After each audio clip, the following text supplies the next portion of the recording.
Well, 680's Richard Southern joins us now. Richard, we're not expecting the price of gas to change tonight, but that's little consolation for drivers this long weekend. I filled up today. It has been painful, hasn't it? Yeah, what'd you pay? Do you remember?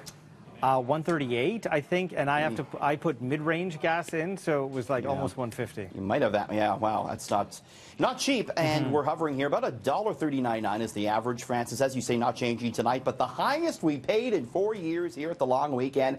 Why is gas so expensive? Roger McKnight, the gas expert at Enpro International.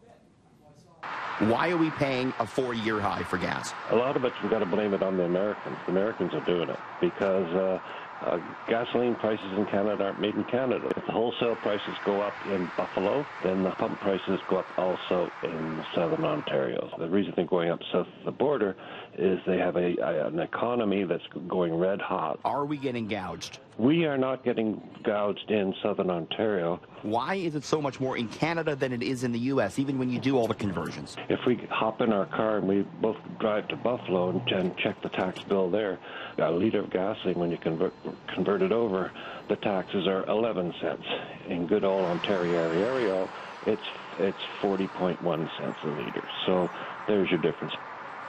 Francis, keep it on 680 and City News over the weekend because we'll update you on the gas price movements. Hopefully it'll be down. Yeah, let's hope. NAFTA talks are down. They appear stalled, and the loonie is taking a hit. Yeah, Canadian dollar down almost half a cent, as you saw off the top there, 77.64 U.S.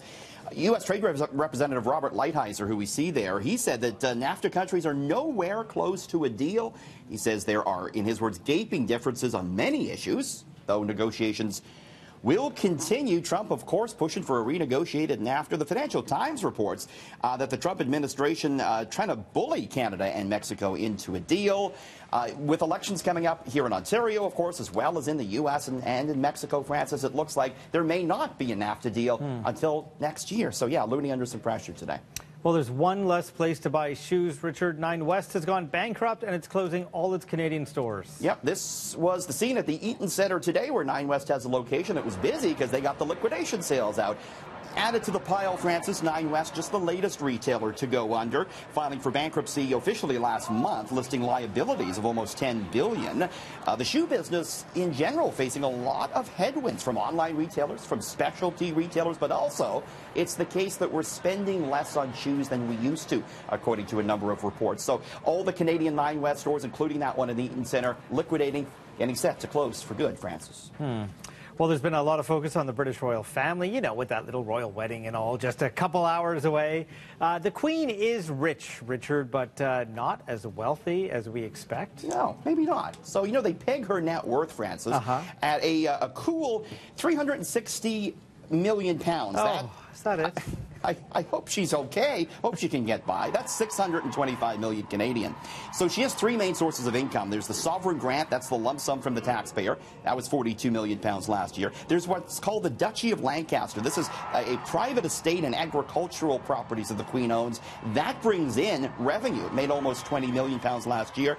Then there's the Queen's personal assets. She has Balmoral Castle, Francis. She has a valuable stamp collection, apparently, many works of art, and a stock portfolio. That Paradise Papers leak last year revealed that the Queen had 13 million pounds in offshore stock accounts. So she's doing okay, but maybe not quite as rich as you might think. Well, I mean, the poor thing had to give up the yacht and then had to give up the train and the QE2. That was, you know, a big yacht just for her, and now I think it's a hotel somewhere. I know, and you know, she doesn't even have her own plane anymore. Like, The question is, though, are you getting up early to watch this tomorrow, Francis? No. No. I'll be sleeping in. It's a long weekend. Absolutely. Watch it on Twitter.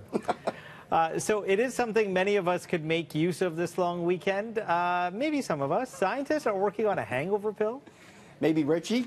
Yeah, it's a hangover pill, Francis. The University of California scientists, they've taken a step towards developing this, which could cure all the indulgences from the night before. Scientists use natural enzymes found in the liver to help the body better process alcohol, to process it faster.